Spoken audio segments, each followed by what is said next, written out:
So what if that feeling of having a broken brain has nothing to do with your mind at all? What if it's all about the fuel your cells are trying to run on?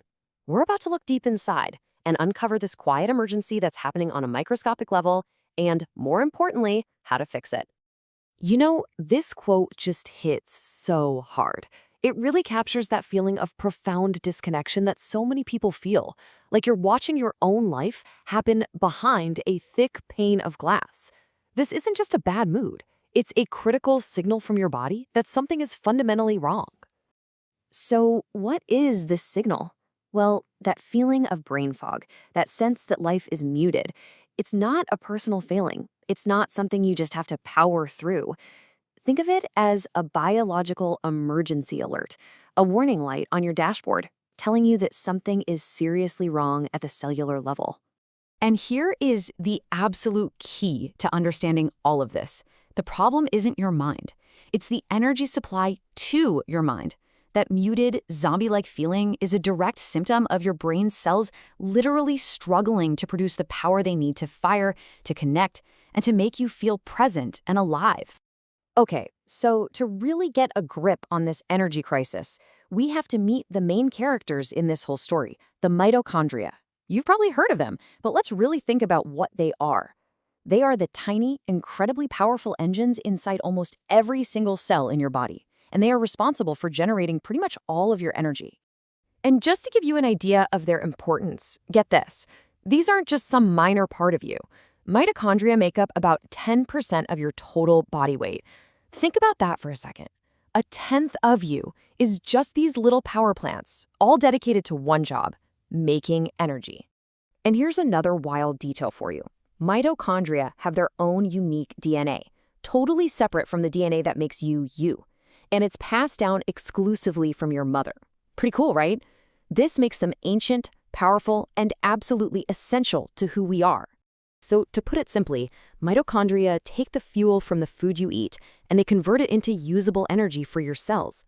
They're the foundation for everything, from how strong your immune system is to your ability to think clearly. They are, quite literally, your power plants. Now, this energy production happens on a kind of cellular assembly line. It's a 4-step process, but the part we really have to focus on is the final step, phase 4. This is where a key enzyme called cytochrome C oxidase does its job, and it's so often the exact point where the whole system breaks down. One expert described this in such a powerful way. They said, the Holy Spirit lives in the mitochondria. What they're getting at is that this final connection in the 4th phase is everything. If that final handoff fails, your brain can't function properly. Your immune system starts to fail. It is the absolute linchpin of your cellular health. So, if our cellular engines are stalling out at this critical final step, what on earth can we do about it? Well, the first and most important thing is to change the fuel you're putting into them, because the type of fuel you use fundamentally changes how these little engines perform. I love this analogy for it.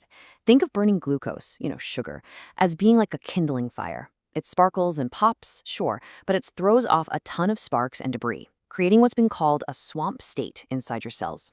Now, ketones, on the other hand, are like a big, steady log on the fire. They burn clean, they burn long, and they create a river state. Less debris means less inflammation, just pure, efficient energy. And this brings us to the most important principle of all. Before you even think about trying any advanced tools or biohacks, you have to fix the fuel source first.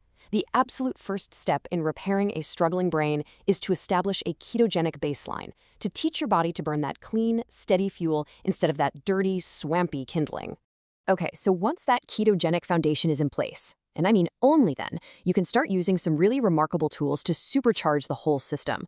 These aren't magic pills, they are powerful amplifiers that work best on a body that's already running on ketones. The first tool is called Methylene Blue, and it has such a cool backstory. It actually started as a simple textile dye for things like blue jeans. But then a researcher noticed something incredible. When it was injected, it went straight to the neurons and stained them blue, proving it has this unique neuronal affinity. It can cross the blood-brain barrier and get right where we need it most. So, what's it doing once it gets into the brain? Well, it helps balance out the cellular chemistry by donating electrons where they're needed. It also cleans up the mess, scavenging those harmful free radicals. The debris from that messy kindling fire we talked about. But most importantly, it directly supports the production of cytochrome C oxidase, that crucial final switch in our energy assembly line.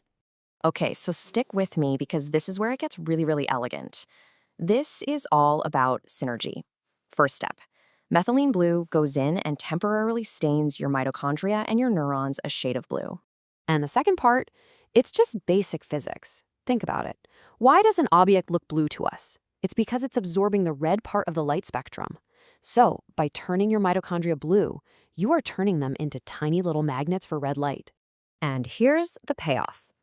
When you apply red light therapy, your now blue-stained mitochondria can absorb that light energy thousands of times more efficiently. The red light literally donates photons directly into the energy assembly line, giving that struggling final switch, our old friend cytochrome C oxidase, exactly the jolt it needs to fire up again. So, the protocol. The big takeaway here is a really clear 3-step approach. You have to start with the non-negotiable foundation, getting your body into a ketogenic state. Then, you can upgrade the system with methylene blue to support that final crucial energy step. And finally, you can supercharge the whole process by amplifying it with red light therapy. Every step builds perfectly on the last one. And all of this leaves us with one final, really important question to think about. We've seen how powerful the right fuel can be, how it can lay the foundation for some profound healing. So we have to ask ourselves, if the right cellular fuel can do all this, what is the true daily cost of consistently using the wrong one?